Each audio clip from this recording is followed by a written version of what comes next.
Okay, so as an online fitness coach, how can I make my online offer worth more? Well, assuming that you already have a niche picked, market picked, and you already have a problem that you solve, which is value driven and results driven, I'm going to share with you the three places where you can kind of tap into to understand how you can make your offer more valuable. And it's really going to come down to three things, which I call SEK, SEK, not SEK, SEK. So S stands for skills. So what skills do you currently have? You need to write down all the skills that you have, which you can maybe take and put it into your offer to create a valuable offer. So what skills do you currently hold? Now, I don't know. This is what I mean. Like, this is going to be very personalized to you. Like, if I was to just randomly say some skills, I'd be giving you a bullshit answer, which most people do, and I'm not here to do that. So what skills do you currently hold? The second thing you want to have a look, you want to tap into is experience. What experience do you have? Now, the reason why this is important is because you're going to have, from your experience, past experience, there's going to be pattern recognition. So that is going to help you to tie everything together. So what experience do you have? Let's just say if you've personally had a six pack and you've gone through the stage of, of being overweight and then completely losing the weight and then putting weight back on and then completely like shredding down and having a six pack. Now you have this experience, you've been through all the stages. Now that matters when you create a valuable offer. Why? Because let's just say you've got a potential customer, they're going to ask you some questions, and if you have nuanced details based from your experience, it's only going to help you create a valuable offer. Third thing is, let's just say you have limited skills and you also have limited experience.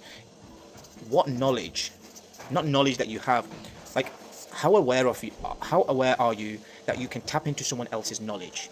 So what access can you get from somebody else? So let's just say you're a fitness coach and you're really good at training people, but you're not the best when it comes to understanding nutrition, or you're not the best when it comes to understanding, like when it comes to women, helping women, like their hormones, right? At that point, what you can do is to make your offer more valuable, you can tap into another resource of somebody else's and say, hey, listen, if I offer your offer your expertise and put it into my offer to create it more valuable so I can charge more, would you be willing to do, I don't know, one call a week in my community?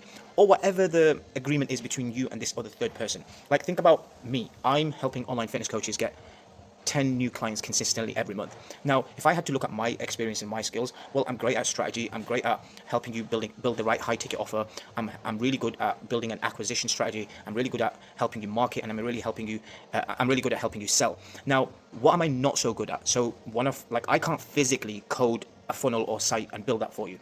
I'm not going to physically set your campaigns up, ad sets and creatives and put them live for you on Meta Facebook, for example. Why? Because I have somebody who is better than me at that. Now, do I have a good understanding and nuanced details? Yes, because I've run my own ads. But I'm not going to physically go and do that. So in my situation, what I've done is I've partnered up with these people and said, hey, listen, I need you on my team because I want to make my offer so valuable, but I can only do that with you on my site. So then I have an agreement with them, what I pay them, which allows me to charge more to you guys. So I'm saying all this to say that the framework SEC, which is you have to look at skills, experience, and knowledge, who else's knowledge you can tap into to make your offer more valuable. Obviously, then the next question becomes like, you've got to pick the niche, you've got to pick the right market, and you've got to make sure like it's value results driven, right? Very important you do that. But because if you don't have that, it doesn't matter what you have here because you're not going to be able to tie them up together.